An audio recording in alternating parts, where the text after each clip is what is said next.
The preservation and protection of wildlife extends beyond animals, plants, and their habitats. It is about preserving the freedom and longevity of the planet and every living and breathing thing that calls it home. It is common knowledge that the earth belongs to the Creator, but it is the creation that belongs to the earth. Hello and welcome to another exciting edition of Jamaica Magazine. I'm your host, Audrey Williams. We have lined up a few magnificent features for you on this World Wildlife Day. So, stay put. We'll be back after the news.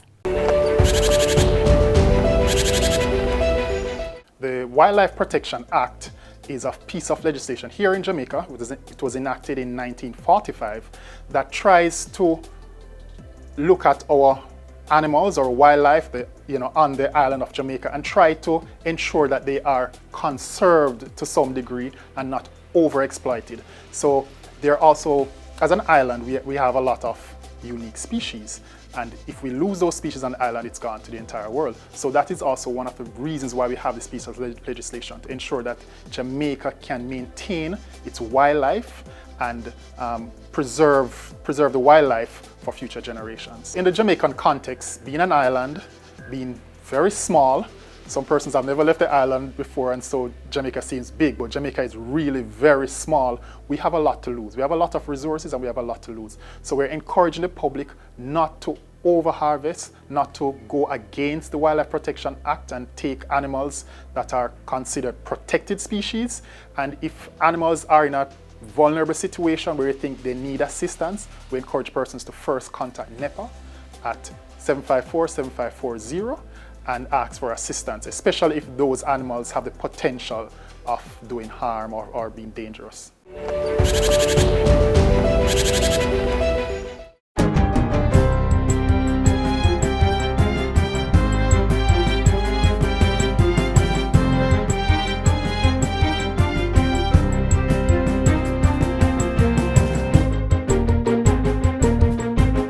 Good day, I'm Theodore Henry, and this is your JIS News for Friday, March 3, 2023. The enterprise team established to receive and process applications for integrated resort developments in Jamaica has recommended the award of the first license to one successful applicant. An integrated resort development, IRD, must have a minimum of 1,000 hotel rooms, of which 500 must be luxury rooms. Additionally, the development must have a minimum capital investment of $500 million. It was announced last year that the enterprise team had received applications for the 2 exclusive zones that were on offer. Minister of Finance and the Public Service, Dr. Nigel Clark, gave an update during Wednesday's meeting of the Standing Finance Committee of the House of Representatives. In the case of the other applicant, given that these are exclusive zones and that is only one applicant that had applied for each of 2 exclusive zones that were on offer, the committee has sort of recommended that the other, since we only have one, that they be given sufficient time to get back on some of the queries that the enterprise team has. The minister is to share details about the successful applicant during his presentation in the 2023-2024 budget debate, which begins on March 7. The Ministry of Tourism is reporting that close to 10,000 hospitality workers are now paying into the Tourism Workers Pension Scheme, with approximately $400 million in contributions to date. Portfolio Minister Edmund Bartlett gave the update during this week's sitting of the Standing Finance Committee of the House. The government, as you know, has put forward our $1 billion. The last tranche of $50 million will be done in the new fiscal, and then we would have put in $1 billion Jamaican dollars. So the fund, as it stands now, would have just a little shy of $1.4 billion in it. He says there are plans to increase the number of contributors to the pension scheme to as much as 350,000. The minister says discussions are underway for a public education program to drive this, given the economic and social safety net value of the pension scheme. The pension pool of funds represents perhaps in future the largest pool of domestic savings that will be available for us for investment, and that's a catalyst for growth. So beyond the fact that it offers social security to the worker. It also provides a pool of capital for development in infrastructure and housing and all sorts of other things in the country. The pension scheme is designed to cover all workers aged 18 to 59 years in the tourism sector, whether permanent, contract, or self-employed. This includes hotel workers as well as persons employed in related industries such as craft vendors, tour operators, red cap porters, contract carriage operators, workers at attractions, and those in cruise shipping. Benefits will be payable at age 65 years or older. Government will be procuring additional technology tools during the upcoming 2023-2024 fiscal year to enhance traffic management and control. Minister without portfolio in the Ministry of Economic Growth and Job Creation, Everald Warmington, says additional resources have been allocated under the Traffic Management and Control head. It is the intention of the Ministry of Economic Growth and Job Creation to, among other things, procure additional cameras, signal controllers, and enable cloud service technology to ensure greater reliability and sustainability. We also intend to upgrade systems at some intersections in St. Andrew. He says the National Works Agency, NWA, will be focused on making the roads safer in terms of markings, signage, and raised pavements. Meanwhile, Mr. Warmington says infrastructure works will continue through the maintenance of secondary road program. The slight increase that we have received will be used to continue improvements started in several sections of the island where required works had to be phased due to the inadequate funding. He says road training, gully cleaning, and disaster mitigation works will also continue. Minister Warmington was speaking on March 1 during the sitting of the Standing Finance Committee of the House of Representatives, which is reviewing the 2023-2024 estimates of expenditure. A partnership between the Jamaica Information Service and a local office supplies distributor will see wards at the Mount Olivet Boys Home receiving tablet computers to advance their learning experience. On Tuesday, Econo Office and School Supplies Limited presented the home with a check of more than $36,000. The money will contribute to Mount Olivet's drive to acquire 26 devices for use alongside the face-to-face modality. The company made the donation after being engaged by the JIS's finance department. Our stores officer reached out to one of our suppliers and asked for them to participate with us. They responded positively and has given us this contribution to be made to the Mount Olivet Boys Home.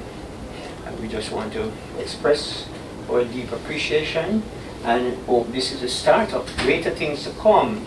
Director of Econo Office and School Supplies Limited, Anne-Marie Stennett, says the cause aligns with the company's beliefs, which made it an easy yes for the partnership. We believe the initiative is a good one in a time when there are so many things happening to our men in the society. And we at Econo are firm believers of really reinstating what we want to see. And so making this very small step is a great way. Senior staff member of the Mount Olivet Boys Home, Hayla Gentles, welcomed the donation. They'll be paired with the computers and laptops that we already have. So at the end of it, the boys will be better able to do some online work that, yes, they are still participating in some form of online work, as well as they can go on it to do their homeworks and to do studies, in which will be better able to further their education. The Mount Olivet Boys Home in Walderston, Manchester, is a private residential facility that is home to 41 boys. The home was adopted by the JIS in 2009 and remains the agency's main corporate social responsibility project. And finally, schools across the island put on a range of special activities earlier today as they celebrated Jamaica Day 2023. Since 2011, Jamaica Day has been celebrated annually on the last Friday in February, but was pushed back to March 3 this year as most schools were on midterm break. The local event, which puts Jamaica's culture on display and supports its retention among the youth, is also being celebrated by those in the diaspora. Most recently, Mayor of the U.S. city of Sea Cedar Falls in Iowa, Robert Greene, signed a proclamation declaring February 24 as Jamaica Day. To make the event a big occasion, the first observance was pushed back to February 28 and hosted in City Hall. To have a group of Jamaican residents now, I felt it was very important to recognize your heritage and your culture and to celebrate the fact that you're with us here in Cedar Falls. The Jamaican population in Cedar Falls has been steadily growing, and Mayor Greene says it is hoped that the annual commemoration of Jamaica Day there will evolve into a public event combined with a festival. He is also seeking to establish a sister city agreement with a city in Jamaica. And that's it for JIS News Today. I'm Theodore Henry. Thanks for watching.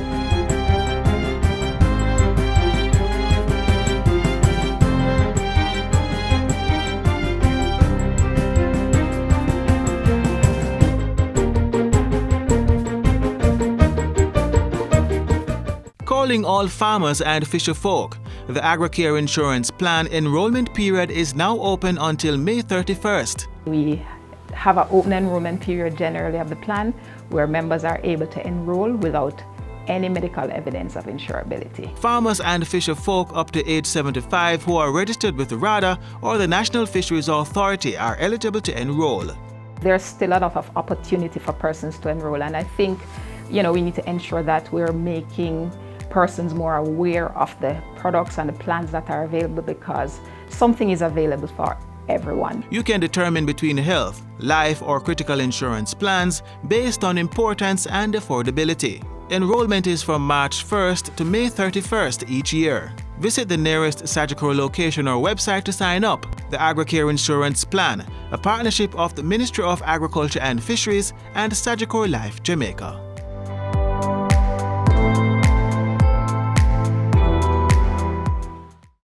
While we're on the topic of preservation, there are two things that must be understood. First, the importance of assisting women realize their place in society.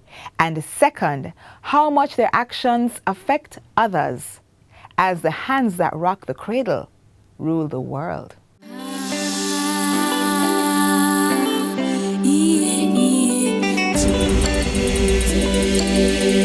The culture has a body of stories and successive generations of storytellers who represent the memory of those people.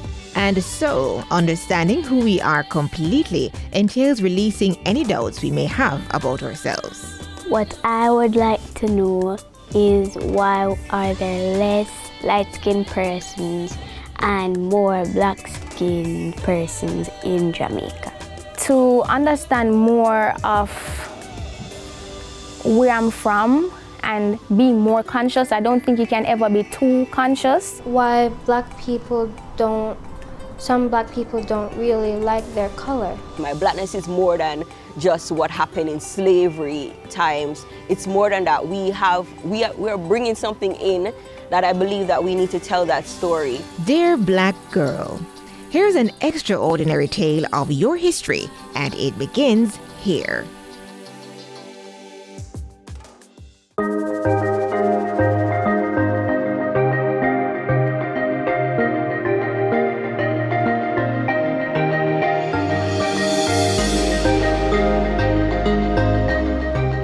Most black persons would have come to this region through the process of enslavement. And so that has shaped a lot of our experiences, our cultural experiences, our physical experiences as well. So we can't deny that. But I think that what really should be noted for Jamaican and Caribbean women is that we've had an experience too of resisting. So resisting enslavement, resisting encroachment on our bodies, these types of things are part of your experience as well.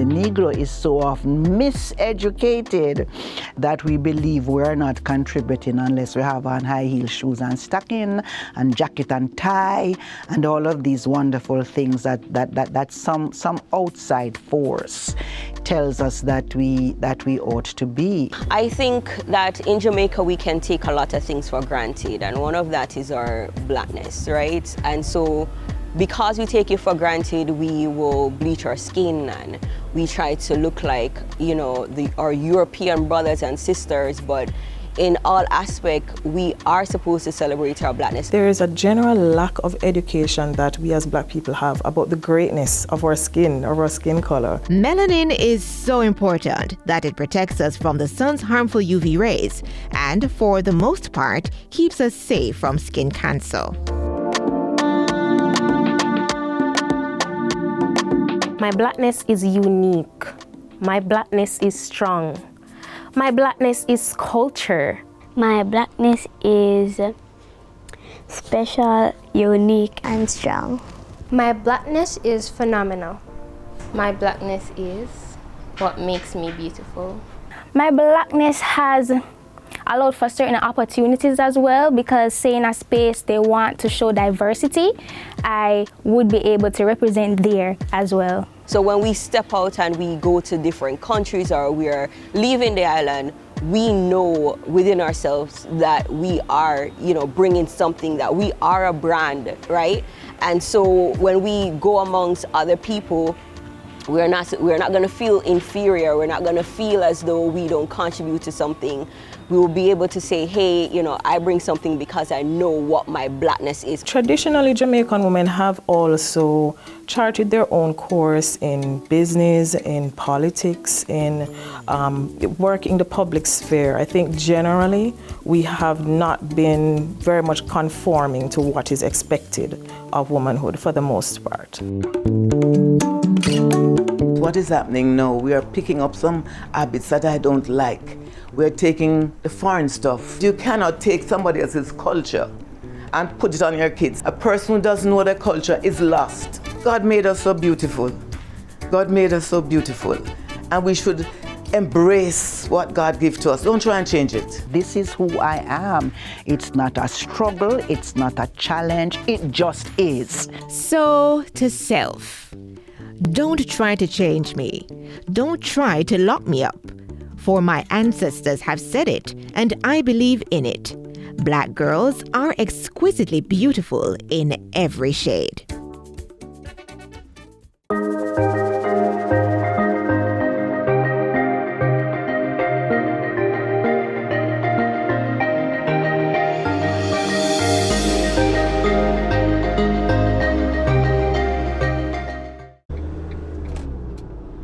On our roads, remember, take time, be courteous, drive good, walk good. Don't drink alcohol and drive. Don't drive tired or sleepy. Don't tailgate and don't overtake unless it is safe to do so. And always drive at a speed which will allow you time to stop quickly and safely. Let's keep it safe on our roads. Through a 60-year partnership with Jamaica, the United Nations works to maintain sustainable development goals to make the world a better place. More information is provided in our upcoming feature.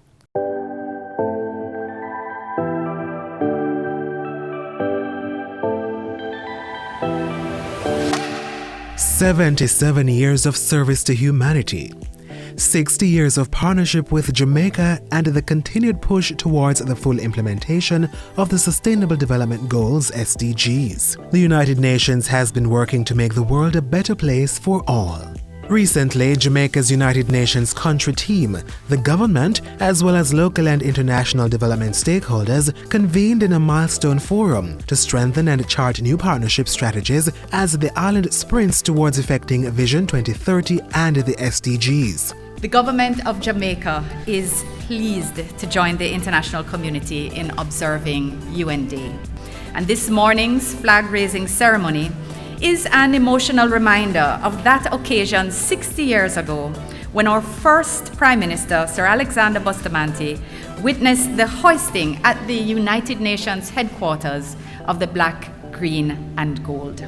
That very act of raising our flag simultaneously elevated the hopes and aspirations of a small island country entering the global arena with outsized visions for its future. Since then, Jamaica has played an outstanding role in the United Nations system, helping to call international attention to such significant matters as human rights, decolonization, economic cooperation and indebtedness, and of course, women's issues. I think we can all agree that the ideologies have always been driven by a desire to chart the best path for Jamaicans and to afford each man, woman, boy, and child the opportunity to achieve their full potential and have sustainable livelihoods. Of note too is Jamaica's strides in social and human capital development, which coincided with improvements in the macroeconomic condition. Among them, the reining in of inflation, credible reductions in unemployment, and a social safety net reform program. So as we close the curtain on the last 60 years, I think history, once written, will conclude that Jamaica has made notable strides. However, one of my personal guiding principles is to approach every issue from the premise that, as I said, we can do better. The 60-year playback also tells stories of losses and challenges. And though meandering, it is these challenges that underpin the relevance of the United Nations and its pursuit for partnerships for peace, planet, and prosperity. The United Nations must remain the space for constructive dialogue and a beacon for sustainable peace, prosperity, and the future of our planet. Friends, the best way to predict the future is to create it. Time is against us, and we cannot foresee or predict the next big upheaval. However, we can prepare for it by building resilient businesses, institutions, social systems, and economies. Our only limitations lie in a failure to recognize and utilize our limitless creativity and ingenuity. I think in Jamaica, we've constantly spoken about talent and not about business. What I think we need to do is look at business models that are viable. So how do you help creatives to partner with people who can help them create the structures that then become a business? Our focus is export, because you're not going to grow and you're not going to thrive through selling to 3 million people. So you really have to take creative product to the international market. As we accelerate towards achieving the SDGs, plans are afoot to delve deeper into Jamaica's largely untapped orange economy, as well as increase partnerships in the blue and green economies. These interconnected sectors, with their immeasurable impact, could turn the tide on our economic progress. Today, notwithstanding our challenges, in that same spirit of optimism, Jamaica reaffirms her commitment to the vision and work of the United Nations and our adherence to the principles of multilateralism, and indeed the place multilateralism holds as a core principle of our foreign policy.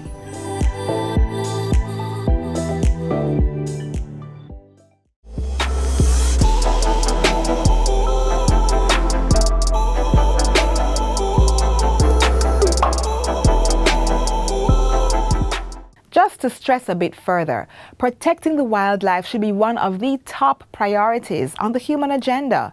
Our next feature will explain why.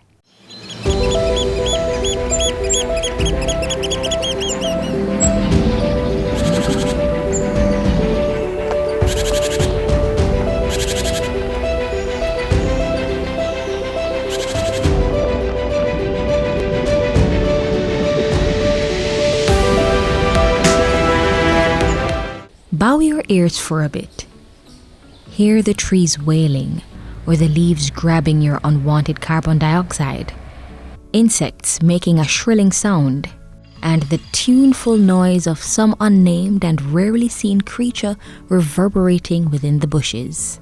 Now open your eyes a bit wider. Watch ants band together in groups of hundreds, or wasps gathering wood shavings to build their next home, and birds preparing some sweet meal for your liking. All these make up the wildlife, those organisms that grow or live wild in any area. Wildlife conservation is an attempt to preserve either a species or a population of a particular species, and by doing so, you in effect are also preserving its habitat because the species doesn't exist on its own. And there are different types of conservation. You have what they call in situ conservation, which is conservation within its natural habitat, and that is usually the aim of all most, if not all, conservation efforts. And you have ex situ conservation, where you're trying to preserve the animals in a not so natural state, for example, in a zoo or in a controlled park area. And again, the goal is usually when their natural habitat is improved or protected in some way, then they try to repatriate those species back into their natural habitat. And preserving the wildlife should be an important part of the human agenda. Here's why. It promotes the continuation of native plant species. Small animals like bees, butterflies, and our very own doctor-bird play an important role in food production. Conserving these animals, protecting these animals, means that we are ultimately helping in pollination. It increases medicinal value. Plants are a major source of medication, but so too are animals. Take, for example, how research shows that the venom from the cobra can be used as an ingredient in making the medications for leprosy, or how lobsters can be used as antifungals. It's a way to preserve our heritage. Some plants and animals are unique to specific countries, so conserving those wildlife means conserving those traditional aspects of our culture, things like the blue maho plant or the yellow pui tree of Jamaica, and even the lions and leopards of Africa. It enhances food security by protecting natural habitats from degradation and forests against deforestation. The availability of a variety of food products increases. Everyone needs to play a part. We have to understand that preserving the wildlife, it's not necessarily just for how it can benefit us, but we're also looking at the future generations. And so each person needs to be a little bit more responsible in what they're doing, where they dispose of garbage, cutting off areas and so forth. Understand the law. The Wildlife Protection Act, for example, one basic feature of it is that all native birds are protected. Don't catch the birds. We have hunting season, that is something that is actually regulated. But besides that, we try to encourage persons not to take matters into their own hands at times. Sometimes we have some species that we're trying to protect that are inherently can be a dangerous species, like a crocodile, for example. We encourage persons not to go out and try to catch those animals, but to call NEPA.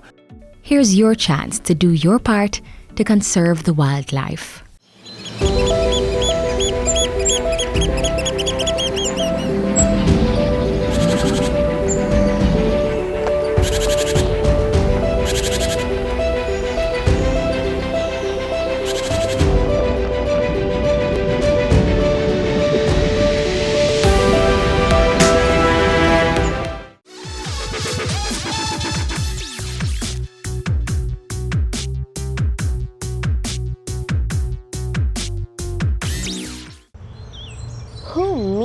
Yeah, you and I both need to survive. So make sure to safeguard the habitats we live in by planting trees and keeping open spaces free from clutter.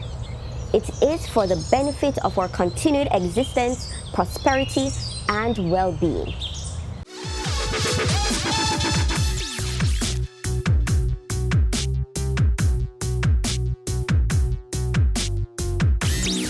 We've reached the end of our program. Get a recap of everything you saw here and more on our website, jis.gov.jm. From all of us here at the JIS, let everything that has breath give thanks. I'm Audrey Williams. Bye for now. This has been a production of the Jamaica Information Service, the voice of Jamaica.